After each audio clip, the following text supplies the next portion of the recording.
to discuss with our panelists their views on what is currently happening, and you will have the chance as participants all along to ask questions, clarification by using the Q&A feature that you should see on your screen. I'll be monitoring the questions, and I will cherry pick those that seem more relevant for our conversation along our chat. So today, Euroconsumers convened us to discuss not only the latest news, meaning the latest proposal for a COVID-19 recovery package ahead of the next European Council, foreseen, if I'm not mistaken, on April 23rd, but also to help us unpack a rather dense, often emotional debate on what role Europe could and should play in addressing the financial burden of the recession induced by COVID. Ultimately, this is a debate about Europe's future and what role our continent wants to play both at home and globally. Let me say that the starting point of this COVID conversation is undisputably the fact that most global leaders, including the European leaders, have been largely being caught by surprise by this pandemic. Although largely predictable and partly predicted the arrival of a pandemic disease, there was not really much preparation and rapid reaction, due also to the scientific uncertainty surrounding this virus, which has been with us for more than 3 months, but in relation to whom a lot of unknowns still seem to characterize its unfolding. What initially appeared as a major threat to health, it swiftly transformed itself into what Martin Wolf yesterday defined in the Financial Times as the biggest crisis the world has confronted since World War II, and potentially the biggest economic disaster since the Depression of the 1930s. Although the sanitary and the financial crisis induced by COVID are two sides of the same coin, which is this pandemic outbreak, they are following very different, I would say, parallel narratives that very seldom meet. And I think it will be important in the coming weeks to make sure that the two communities which are debating and discussing and shaping the conversation around COVID talk one to another.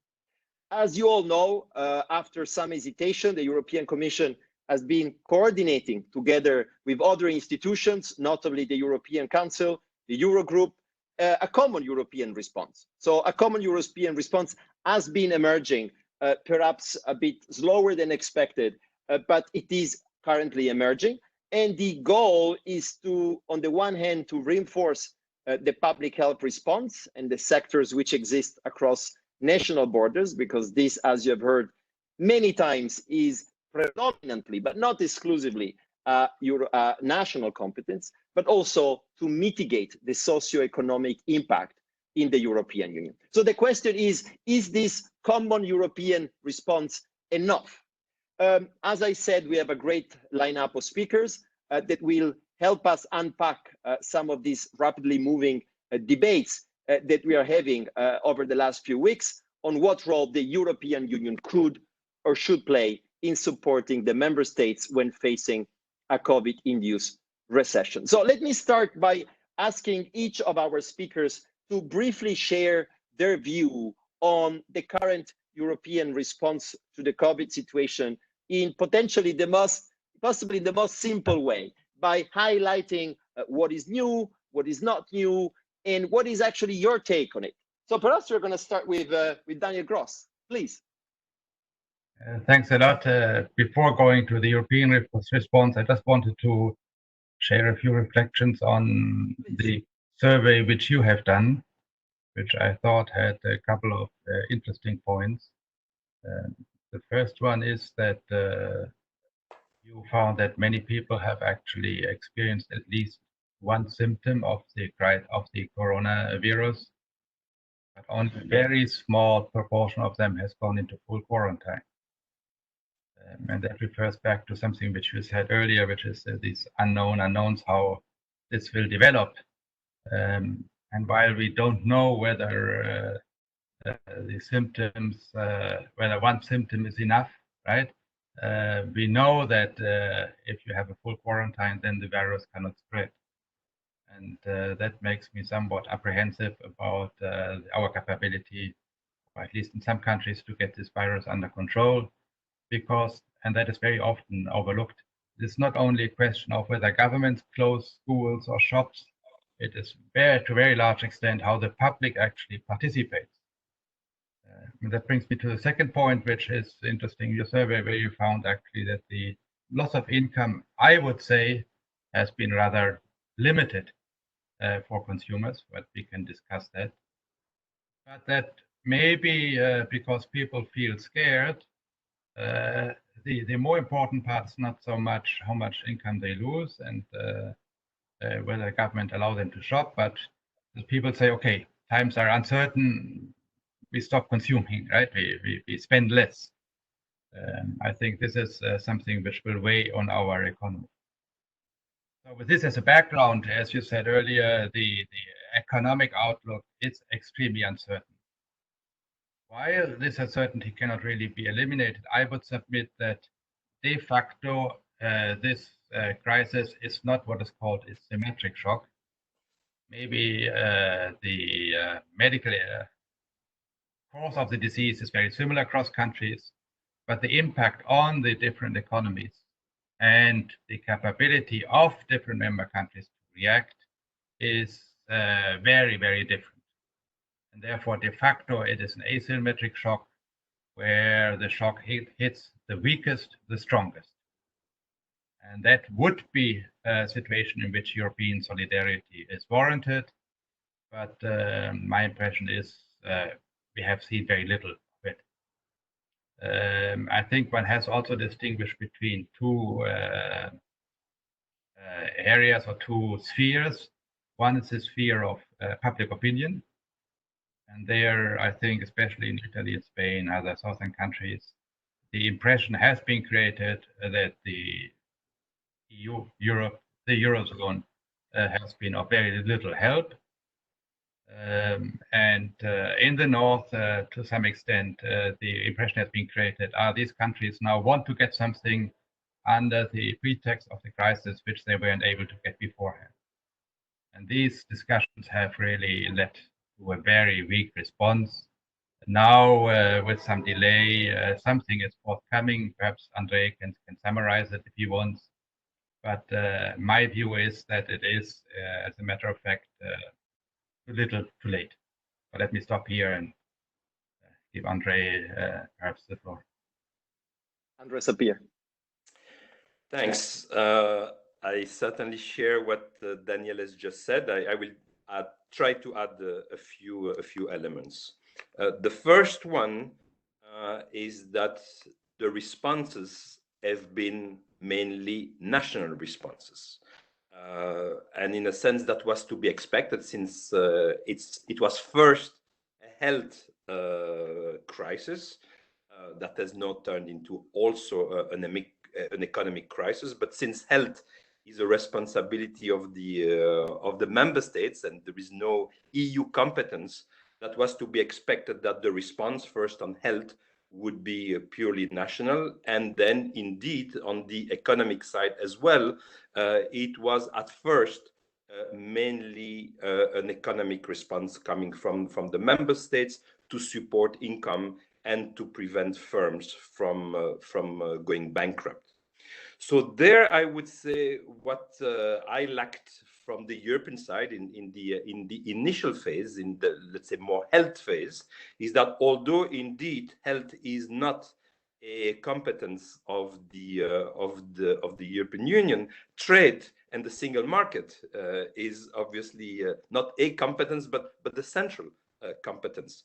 So when I witnessed, as we all did, the fact that not only borders were closed for people, but that also borders were closed for some medical products, personally, I was very shocked by that. No, this was not an action that the community and the European institution condoned. This was an action that was taken by a number of member states.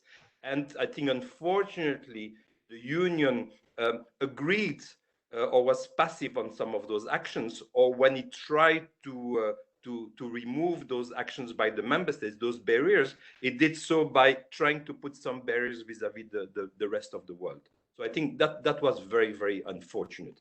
And so I think this will be an issue that will be with us for quite a while, because we see that, you know, borders will probably remain closed for a while. Obviously, the reopening of economic activity will be different in different countries. So I think there will be a major task still ahead for the European institutions in dealing with the free flow of goods, of services, and to some extent of people. That's one issue. The second issue is indeed about the economic response.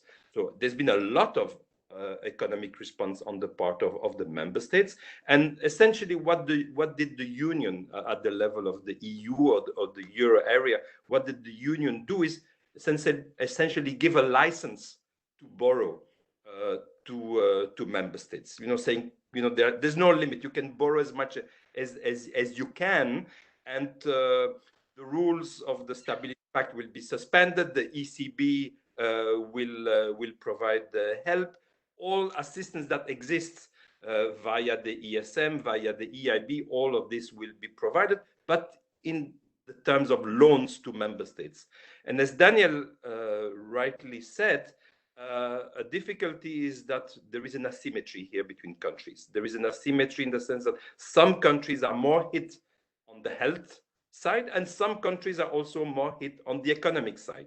And unfortunately, some countries like Spain and Italy are very much hit on both fronts and have a lower capacity than others, perhaps, and certainly Italy, in terms of borrowing. So giving a license to borrow, well, you know, when you're already in difficulty, it's nice to know that you have a license, but that is not enough. The markets also have to tell you that you are going to be able to borrow at a good rate. So there, I think, yes, there is a task still ahead.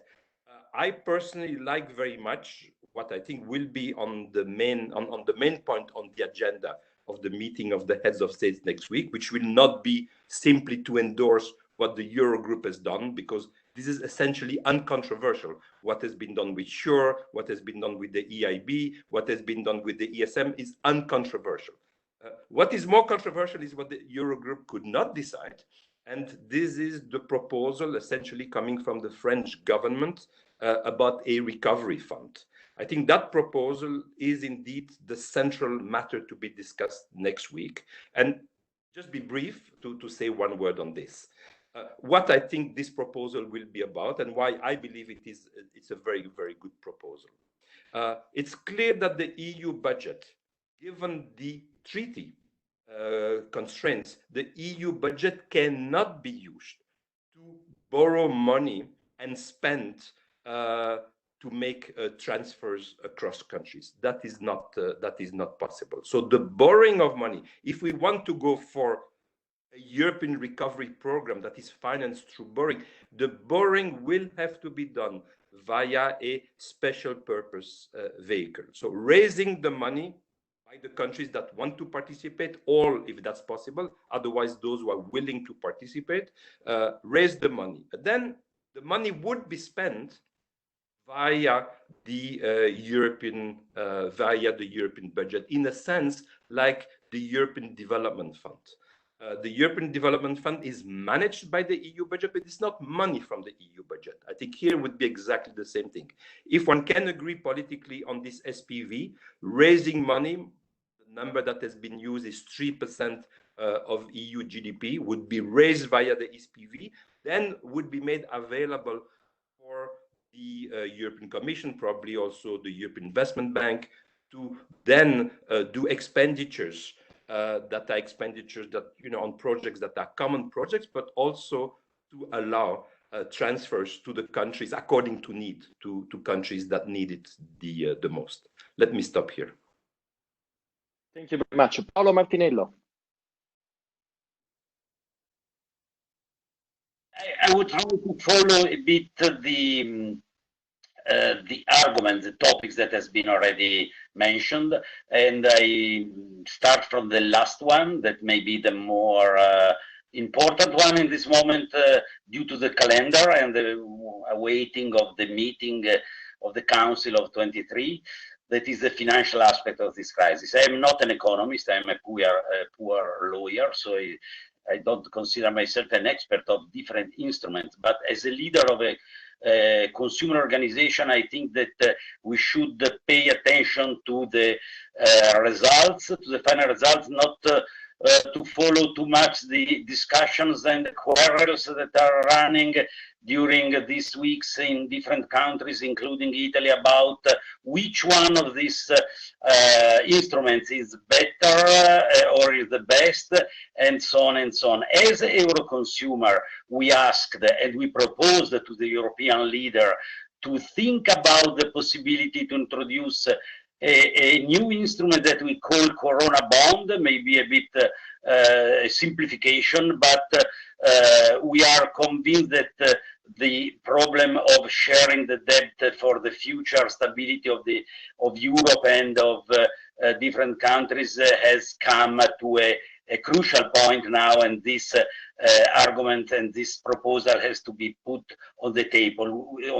We don't expect results immediately, but it's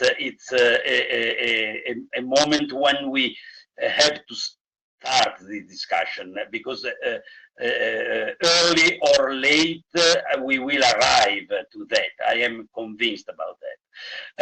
What can I see more about these financial instruments? The amount, we can discuss the amount. Okay, the amount is a big amount of money that is on the table, not exactly already all on the table, but partially yes. The expert evaluate that this amount of about 500 billion is not enough, and probably we will need the double, or even the triple of this, and we will see in the next weeks. Another comment, as Andre said, is that we are talking about loans to the states, loans to the businesses, to the companies, to the banks, and then at the end of the day to the consumers. Loans, better than nothing, of course, but we heard before the data of our first research as Euroconsumer about the damages that European families in different countries has already suffered because of the crisis, and this is just the beginning. Borrow is or a loan is not the right and appropriate way to compensate damage. I can ask a loan if I have a problem of liquidity, or if I have a small investment to do as consumer, not to cover the loss. This is not a safe and an appropriate way to use money. So this is a scenario that is a bit worrying, the fact that at the end of the day, all the world will be a bit more over-indebted than today, states, companies, and consumers. And this is not a very good and happy perspective. The second comment is important. Both my colleagues have already mentioned the importance of the consumer confidence, consumer trust. Consumers are scared now. They are frightened of this crisis. It's not only a question to give money to consumer, to put money in the pocket of consumer, but the problem is if the consumer will be willing to spend this money. And if we look at the experience that we already had with the crisis of 10 years ago, we know very well how a lack of confidence in the future, in the perspective of the work, in the perspective of their life, is a terrible obstacle to the development of a normal relationship between consumer and the market. And how can we help consumer as consumer organization and as also as institutions, as Europe, what can we do to help consumer to be more confident in the future when the crisis will be solved, or at least will be normalized? This is a question for us, and we have to think about that. I give you just two examples of things that should be done. One is, I call it sustainability and innovation.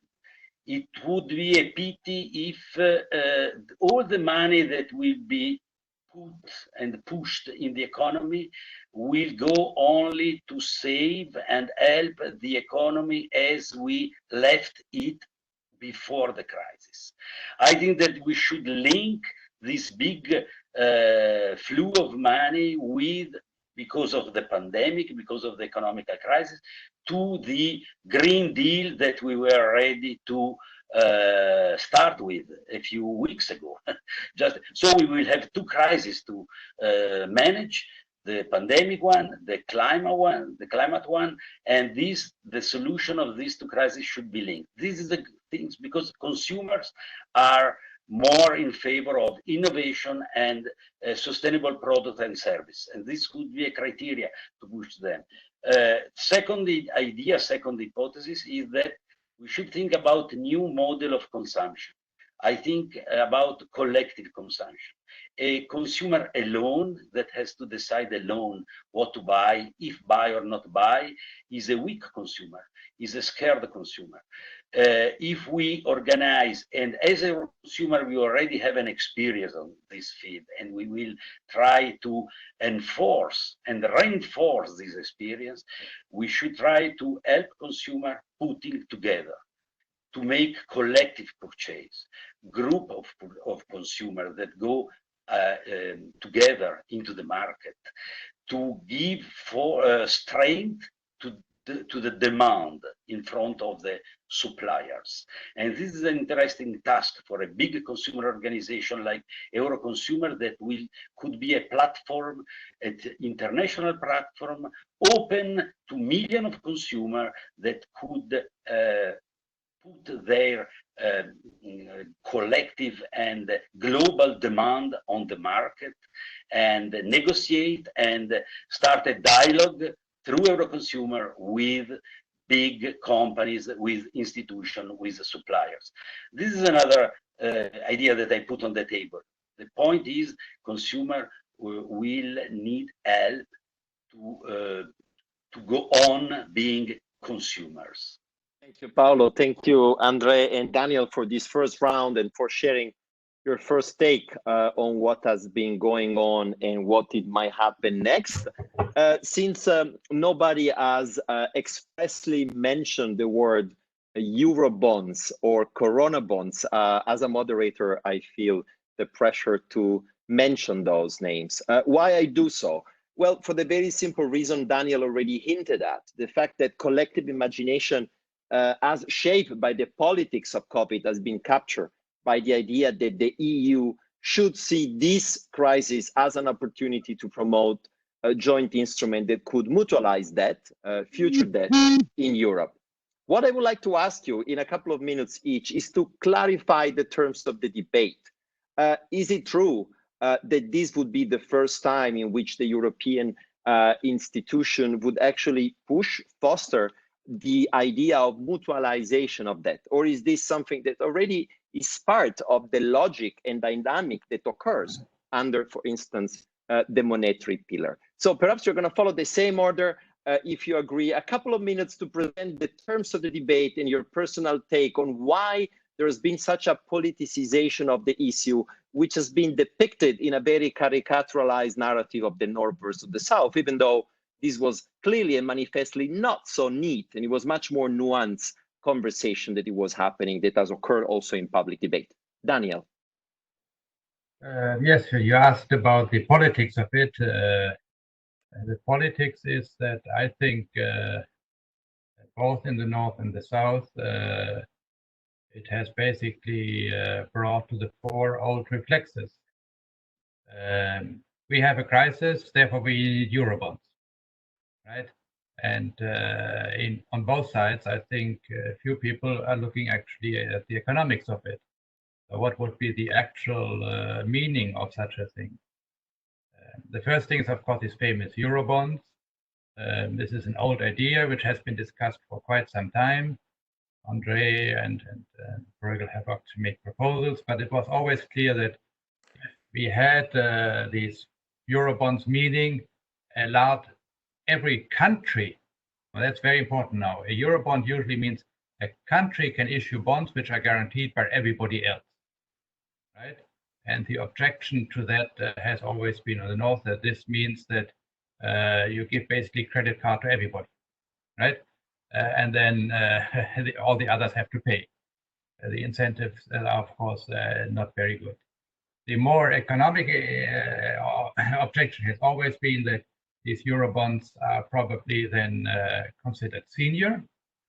They would make the existing or the remaining existing debt of countries junior and therefore more risky, and therefore might destabilize the market for the existing debt, right? And that's why actually everybody agreed more or less after this discussion that yes, Eurobonds might be a good idea in the future, but only if and when the debt levels have come down considerably. So my reading was that economics said Eurobonds at the present level of Italian debt would be a catastrophe economically, right? Apart from the politics. Meaning Eurobonds, a considerable amount of Italian bonds being converted into Eurobonds and the remainder basically being of class B. And so that Eurobonds idea, I think, is not a good one, and it's not a better one today, right? The second point is then Corona bonds. What are they mean? I thought Corona bonds would be linked to the fund which Andre mentioned, in the sense that we say, okay, here's the European Union, not member countries. Let me repeat that. The European Union, not member countries, issues a certain amount of bonds, let's say 300 billion, which Andre mentions, and then finances expenditure in these countries. And I think there's very little to say against this way of financing. There's a little problem of how it can actually be done because the EU budget has to be in balance every year. So, okay, I don't know how we could get around that. I think that is something that can be envisaged. But here, there's this mistrust in the North. They're saying, now it's once.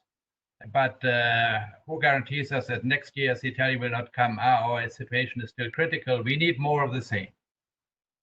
Well, that's the political debate of it, which has gone, in my view, completely wrong. And where both sides are basically guilty of basically making politics instead of looking at the economics. So let me add about an economic, one economic and one political economy point.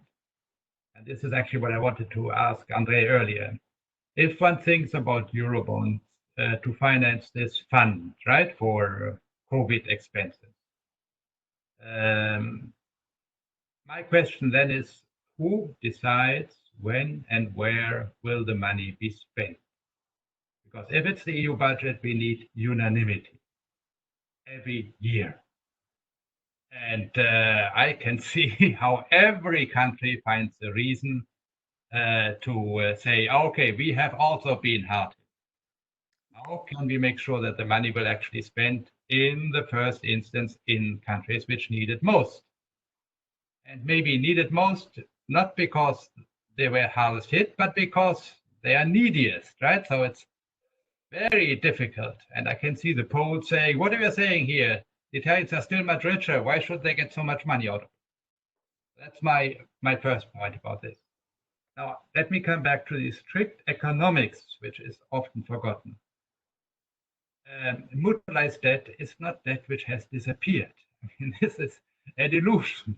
That doesn't disappear because it's mutualized, because let's take Italy. Italy still has to pay 20% of any Corona bonds which exist. That hasn't disappeared. It's just that one item of the Italian budget, namely contributions to the EU, might be correspondingly a bit larger. And that means that for Italy, Corona bonds make only sense to the extent there's basically a difference between the 20% which Italy pays into the budget and the X% which it gets. If it gets 25% of the Corona bond expenses and pays 20, I don't see the big deal. It's a big flag, European common debt Corona bonds, but the impact, economically speaking, would be very minor. Politically, big battle, both sides going back to the old reflexes. We want mutualized debt. No, mutualized debt is bad. If you look at the economics of it, it's a lot about about very little. Daniel, perhaps Andres up here on Eurobonds, something you've been working on Sure. for a long time, and if you can complement and perhaps even disagree, if there's space for disagreement on this. Yes, I'm afraid I don't have much to disagree. I have things to add. Now, what I can add first is that indeed, I mean, on the past debt, I don't think anybody is talking of mutualizing past debt. That would be a completely toxic discussion, and let's leave that aside. It's already sufficiently toxic to talk about mutualizing the debt linked to the current situation, because indeed, as Daniel said, some are worried that this would open the door for eventually mutualizing the past debt. So therefore, I advise against using even the term Corona bond, because all of those Eurobond, Corona bond, they all sound of mutualization of debt, of national debt, and I think this is not a good idea. So solidarity, sure, and mutualization is one form of solidarity. So I think the term on which we should agree, and everybody should agree, is solidarity. And then is how do we implement this solidarity? In a sense, I mean, European bonds, not Eurobonds, but European bonds, they've always existed. The EU, even the European Commission, does raise money in the market. And those are European bonds. Bonds that are raised by other European institutions, including by the ESM, they're European bonds. So they're not mutualizing the bonds of national member states. They're mutualizing the raising of the money, and that is perfectly possible. There's no difficulty, and that is being done. One can increase, obviously, the capacity of the EU budget to do that. But there is indeed a difficulty that the EU budget needs to be in balance, and this difficulty is in the treaty. So short of suspending the treaty, one cannot go around it in so many words. I've checked with all of the parties involved. There's no way that can be done, except, as I say, suspending the treaty. But we can see that suspending the treaty then would open, the door for suspension of the treaty of all kinds of other stuff. So nobody wants to go in that direction. And that's why, indeed, I think the French proposal using an SPV to raise the money, so it's not the EU, it's the countries that want to participate. Now, then there would be a question of which countries want to participate. Would Poland be willing to participate or not? Well, that I think we should see which countries are willing to participate, to raise the money and to have this pot of money, this recovery fund, put at the disposal of the EU budget. It would not, Daniel, be part of the EU budget per se. It would be managed. That's why I used the term before. It's not part of the EU budget, it's managed by the EU budget. And I gave also the comparison with the European Development Fund. The European Development Fund is money that comes from the member states. And when you look at the EU budget, it's below the line. It's a separate, it's not part of the EU budget, but it's managed with the same procedures as the EU budget. But that's an agreement that the countries have, which procedures they want to use, because again, it's outside of the treaty, if you wish. It's an agreement that it's a political agreement that countries do. They raise the money together and then they gave it to, in the case of the European Development Fund, it's managed partly by the Commission and it's partly managed also by the European Investment Bank, because part of it is about, you know, investment and about project financing. That is not something that the Commission can do. The Commission does not manage projects, right? That's the European Investment Bank. So I think that can be done, but there indeed, there would be an element of transfers. Because indeed, there one can agree that we raise money according to the usual key, that is in proportion to our GDP or GNI. But the way we spend the money, at least initially, we spend the money more to the countries that need it. So it should be, we raise the money according to our ability and we spend it according to needs. I think that philosophy can be implemented. You have to go around, you know, by having this SPV. You need this. You need to do something outside of the elements that is intergovernmental. So you raise the money in an intergovernmental manner, but you spend it in a community manner. That's the trick, if you wish. Paolo, thank you, Andre. Yeah, I agree with Andre. I agree, and I don't want to go too much into technicalities and the treaty constraint and so on. We have no time to do that. But as Andre already said, the ESM is already contain a part of, let's say, solidarity in the phase of collecting money to give to the member state.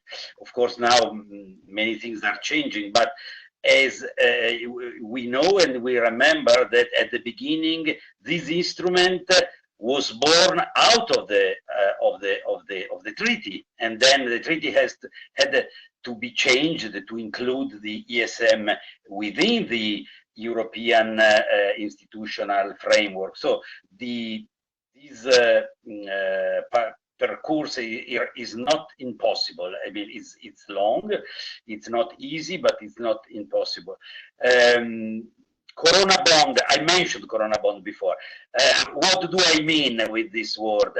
Of course, nothing to do with the past debt, nothing to do with the, maybe also with all the economical needs of different countries. In my opinion, Corona bonds means common collection of money to solve the problem that are directly or indirectly a consequence of the coronavirus pandemic. What does it mean? We have to discuss. And one of the points that is on the agenda of the 23rd meeting is exactly to understand how the ESM, actually the ESM, could be used for this purpose. And the Corona bond, at the end of the day, would not be so different from this. I think that when we talk about Corona bond, or let's say Corona pandemic consequence, many things would be easier if the European Union would have competencies, functions, and power in the field of health. That is not the case today. And as Daniele, if I'm not wrong, mentioned at the beginning of this discussion, we have seen the problem of this situation from the health and the public health point of view, how the single market does not work, where the barrier has been and the frontier has been closed, not to stop the virus, even if the virus does not stop at the border, as we know, but not only for that reason, but also for closing market in the field of medical device, of drugs, and this is not acceptable from a European consumer. Paolo, sorry to interrupt you. I think this is an issue that virtually all of you have highlighted. So you all said that COVID has mainly prompted national responses, both on the sanitary and the financial support side. All the rest is coming in now, a bit late, but is coming. So these national measures are producing, by nature, due to our economic and social interdependence, major cross-border effect. So they are somehow going well beyond the borders of Europe, and they are inevitably causing consequences and effects. So how can we explain the reticence of the European institution, notably the European Commission, not to counter the negative impact that not only the obstacle to the free movement of persons, which are the most visible one, but many other national restriction measures today are actually causing a major damage to the internal market. How would you explain this? Obviously, there is an emergency situation, but why the Commission doesn't appear to be more firm in saying that it has its own prerogative, is the guardian of the treaty, and it has to frame the way in which national authorities are exercising their sovereign powers, notably in public health. What's behind this story?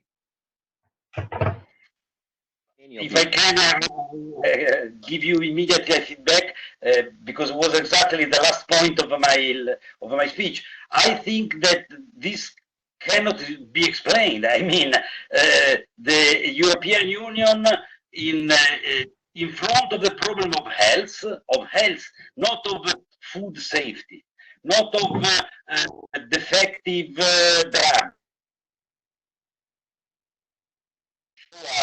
How Europe was able to move when big scandal touched the health of consumers caused by dangerous products, food dangerous products or other dangerous products. But here, in the case of the pandemic, there is not a defective product. There is a virus, and the virus, what put on the table is the efficiency and the quality of the public or private health system. And in this field, Europe has no power. And I think that this is not, this has to come to an end, this situation. As a Euroconsumer, we have to push, as consumer, we have to push to the government to give more power to Europe to deal also with public health system. That is not the case today. So it's a competent story. You're basically saying, well, at the end of the day, most of these national measures impact the healthcare system that falls under the exclusive competence of the Union, and therefore even the coordination might not occur because the conditions are not met to make such a coordination happening. There's no common methodology on testing. There's no common sharing of information. There's not even a current mapping on the preparedness emergency mechanism existing at the national level. So there's so little in terms of foundations for enabling the cooperation on public health that this is not necessarily happening. And since the Commission would face this reality, would be a bit chill in the ability to exercise its prerogatives. That's Paolo's argument. Andre, Daniel, what's your take? I think that is correct. Obviously, as I said before in my introductory remarks, the community has competence over trade between the EU countries, the single market, and between the EU and the rest of the world. And this is where indeed it could have exercised its competence, its obligations as the guardian of the treaty to have enforced better the rules and to have called a spade. That what decisions of some countries were taking by limiting the ability of trading some products like face masks or others were completely illegal. But indeed, because the health systems, and here we were talking about medical equipment or medical supplies. So the supplies and the trade of medical supplies and products does come under EU competence, but the health system does not. And there, indeed, I think there was probably a fear on the part of the Commission that if it wanted to intervene, it could have created some backlash, some political backlash, at least in some countries. In other countries, I think it would have been applauded. And I think this is indeed, if we look, beyond, okay, what was done. And I think that, by the way, that the commissioner in charge of the single market really tried to do his best. He understood the problem. And what he tried to do is to do common procurement. So to try to use the EU instruments to have sufficient supply throughout the countries. But this was difficult because all countries, we have all seen those pictures, of countries bidding for supplies coming of masks coming from China, bidding in airports between the Americans, the French, the Germans, the Belgians, all trying to get the same shipments. So in those circumstances, it was very hard. I think the Commission did its best, but it was difficult. But I think the real question here is the future. Are we going to see, as a result of this situation, the fact that we were indeed poorly organized, but that very few, if any, countries had sufficient reserves of some of those products, sort of strategic reserves? Are we going to see in the future that countries are going to say, for some products like medical products, I cannot rely even on other EU countries. I need my own production. I need my own domestic production. And in a sense, that would be really dramatic. If that's the lesson that one learns, that I have to rely on my own market, on my own producers, because there is not that solidarity, and there is the risk that borders will be closed again. So not only across, between the EU and the rest of the world, even within the EU. And that's the same kind of discussion that we may see with Schengen. So this issue of the borders and the trade within the EU, that is everything that is already EU competence. Are we going to backtrack on that as a result of the crisis? I think that would be a complete disaster. So indeed, the EU has to step up, not just about money, but about ensuring that everything that we had gained in the past about EU integration, we are not going to go back on that. Thank you, Andrea. I think that the nationalistic sovereignist parties are ready to use such an argument to potentially turn COVID into a Trojan horse in the internal market and to interrupt it. And that's why the reticence of the European Commission to step in is even more surprising, because that authority is something that is well established, that it should not be reticent in using, in particular now that a few weeks have been passing by. And some of the measures adopted by the member states, I don't want to cite Hungary only, but there are some other countries, are clearly manifestly disproportionate in relation to their legitimate goals or declared goals. Daniel, your take on this specific issue of the Commission being a bit chilled or captured in the way in which it's not using the powers it has stemming from the internal market, cross-border effects of these national measures? I mean, it was quite clear that in such a situation, health trumps everything. And the key point for me was, and we haven't discussed that yet, is that the Commission has been itself completely surprised. I mean, Italy had this lockdown, and the Commission president gives a press conference where she talks about her first 100 days as Commission president. And the root cause was that actually we have a European Center for Communicable Diseases. Nobody has heard of it, right? And that center at the late February still said our European health systems are able to deal with that. So that was a complete misjudgment. And also this European Center has been completely, from the beginning, from years, has been understaffed, under-resourced. And I think André will appreciate the parallel with the banking story. The first response of the EU to the banking story was, let's create the European Banking Authority.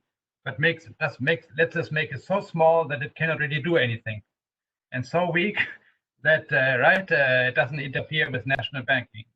And they did the same thing with the European Center for Disease Control, which is 100 people sitting up there in Stockholm, and they have been completely absent. If the Commission had the authority, the scientific authority, to say, here's a crisis, we have foreseen it, these are the best measures to combat it, this is what should be done, then I think it would have also the political authority to insist on the letter of the treaty. But if you have been completely absent, forgotten about this, and then coming in at the very end say, no, member states, you can't do that, you just don't have the political authority. So I think it's not so much a question of the letter of the treaty and who has the formal competence, but first of all, you have to have the material competence. And unfortunately, I see, now it's of course too late, but I see very little progress on that. I repeat, missing in action completely the European Center of Disease Control or other parts of the Commission with, research, scientific, and that is, I think, very, very dangerous. And if that is not changed, it's useless to change the treaty or insist on treaty provisions. Yeah, absolutely. The role of scientific advice to European policymaking remains an open question. We might all remember that a few years ago, the role of the European chief scientific advisor officer attached to the presidency of the Commission was abolished by I think Mr. But at the end of the second Barroso Commission, and it was not reinstalled by the Juncker Commission. So there's a major debate happening in that space on how to better integrate scientific input into the Commission. There's also something important that I think is worth mentioning. I spent the last month studying ECDC documents and reports that suggest how the public health competence of the Union in reality are much broader than those that the European Commission has been using, because since 2009, when it comes to cross-border public health threat, the European Commission is supposed to lead the way and to have the member states following. So the treaty clearly says that this should happen. But for the reason you mentioned, both André and Daniel, the infrastructure to make this happen is not really there, and certainly not the political authority, not the incentives to actually cooperate to a mechanism in a way which is not dissimilar to the way in which the WHO emergency system hasn't worked. There's a lack of incentive, and there's a clear mechanism which is so proceduralizing the uncertainty, which doesn't necessarily lead. So we are coming to a close, but before closing, we take a couple of extra minutes to ask you, what is your prediction for next week? This is obviously a process. It's not a one way, it's not one go. We might remember that the big hot potato was sent from the European Council, head of state and government, to the Eurogroup a few weeks ago. And the Eurogroup, when it comes to the recovery package, is sending back the ball to the European Council. So what is the most realistic expectation? Habemus Papam, do you think, at the end of this meeting, or there will still be a back and forth between the Eurogroup and the head of state and government? What space is there? Is there a landing zone which is visible today, or there's not? So if you could briefly share your prediction, we're gonna take note and see in the future who is getting closer to what it might be the prospect. Where do we start? Paolo, perhaps, this time. Your prediction, what is going to happen next week? I am not so optimistic for the next weeks. I come back to the role of Europe, in the sense that what we have seen yesterday, the president that is trying to put some guidelines on how to go out of the emergency. So it's true that the Commission is trying to do something to harmonize a bit the behavior. It's not just a question of health here, but is mainly an economic issue. And here I see a risk of big confusion, and consumers can be the victim of this confusion. and I explain in one word. In a few weeks, I'm relatively sure and optimistic on the fact that the real health emergency will end. So it on the agenda will be what can we do now, what can we open now, and what can we go back to do and not to do, which has to be the graduating of the coming back to normality. And here, I think that the criteria, due to the fact that the decision will be at national level, the criteria will not be, as it has been until today, the safe health and health protection, but will be I need to open because I have to compete with other countries. And this is an European issue. This is a single market issue.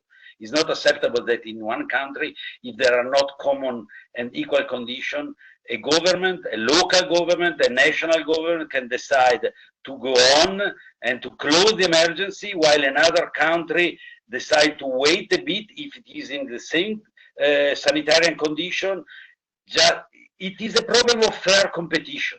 It becomes a problem of fair competition among countries.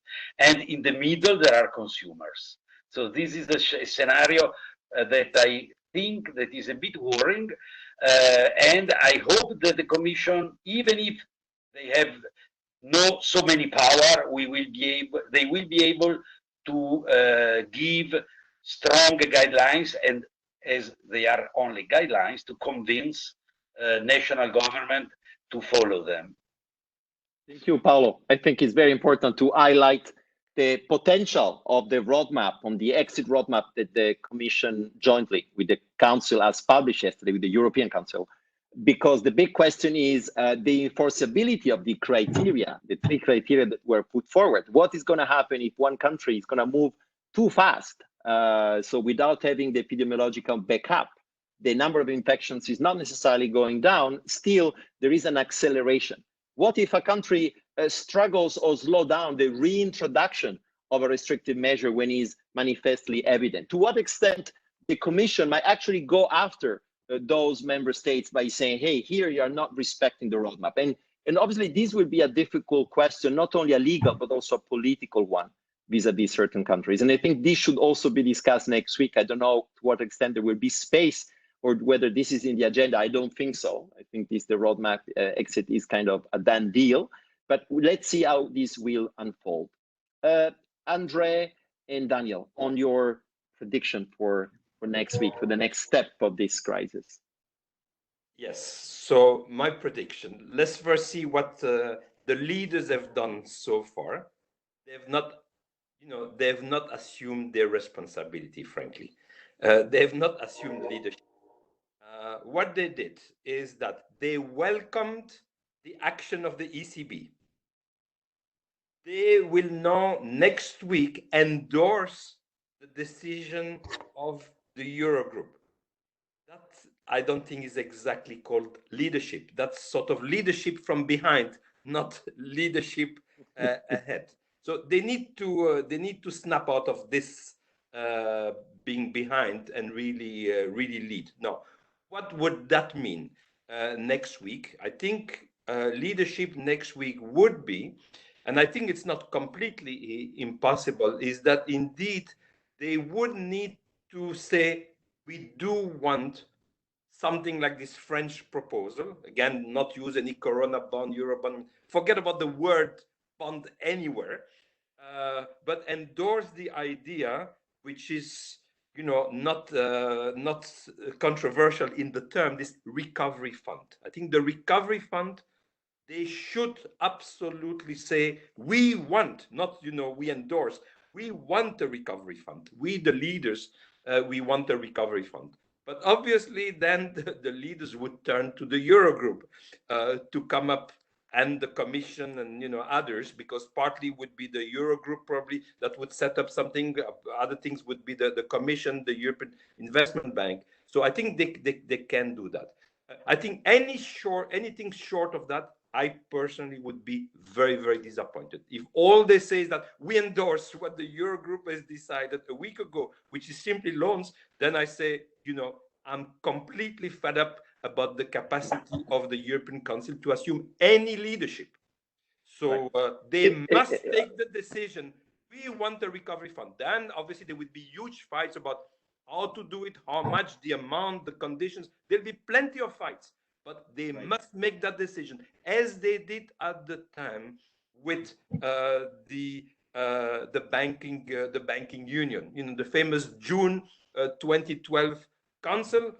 They decided we want the banking union, and then they asked the Commission to come up a couple of months later with the paper. But they decided it. They didn't say, well, let's ask the Commission to come up and then we will see. No, they decided. And then the modalities. Here, they have to do the same thing. Anything short of that would be a huge disappointment for me and I think for Europe. For the market. So everybody would be impacted in a way. Daniel. Yeah, I mean, Andre is right that the leaders have to assume their responsibility. My favorite solution would be different. I would say that instead of setting up a fund, which would take a long time, unquestionable how cheaply that SPV will be able to refinance itself, I would say they should have a declaration which is very simple, saying that for the next MFF, so for the next 7 years, the countries which are particularly hit by the corona crisis do not have to pay their contributions to the budget. Right? That is a decision which you can take once for 7 years. And then this would be a substantial real transfer to these countries. No corona bonds, no setting up from SPVs, very simple, can be done, no need to change treaties. And that would be my preferred solution. I hope they will take that into account. Thank you, Daniel. Would this be equivalent in terms of support or what is discussed, or it would be much less? It would be a much lower headline number. It would be, economically speaking, as I have said earlier, in my view, much bigger effect. But I said politically, the number looks small. Economically, it will actually be larger. Fantastic. Very interesting. Very promising as a proposal. I have to leave now. On this note, let me thank you, our panelists, Paolo Martinello, Daniel Gross, Anders Sapir, for joining us today. Thank you to Marco Pierani and the team with him both to set this up. I really enjoyed the conversation. I hope you also enjoyed, that you have learned something new, or you have been thinking about this issue in a different perspective. Thanks a lot, and back to Marco Pierani. Thank you very much, Alberto. Of course, I don't have any willingness to make any conclusion on this debate, because we are just at the starting, and we have also taken 2 minutes more than what it was foreseen. I also want to thank you first, Alberto, to have managed this moderation, and all the speakers. Maybe I don't want to make a conclusion, but I want to just pick up some words. I believe Europe, we as Euroconsumer want more Europe, not less. Leadership, we need leaders in Europe to take decision, and we need them to take collective decision. It is psychologically normal that when there is a crisis, you close on your individuality, but we need to make our mind reason, and we can only tackle this together. Together means consumer together, but means also European countries together. And I think that in Europe, we have a correct dimension to think global and to tackle globally this crisis. A last point that I want to say, because we are consumer organization, is that in the future, and this is the other word, we need to think about future now. And in the future, to guarantee that the economic has a balance, we need to take care that there is a the demand side of the market remain lively. So the purchase power of the consumer should be protected to have a market tomorrow. And we need to keep on thinking of having a market tomorrow. So these are, I say that I didn't want to conclude, but this is the last words. And I have to apologize because there were at the end some questions we couldn't handle today. We will have another webinar dedicated to another very important topic connected with COVID-19, which is the management of data and how data can help us to tackle this crisis. And this will be on the 15th of May. So you are all invited. We are going also to send invitation, but please take note that on the 15th of May, we will have another webinar here at Euroconsumers. Thank you very much again. And now I really stop. Thank you, everyone. Goodbye. Bye-bye. Thank you. Thank you. Bye-bye. Thank you. Thank you.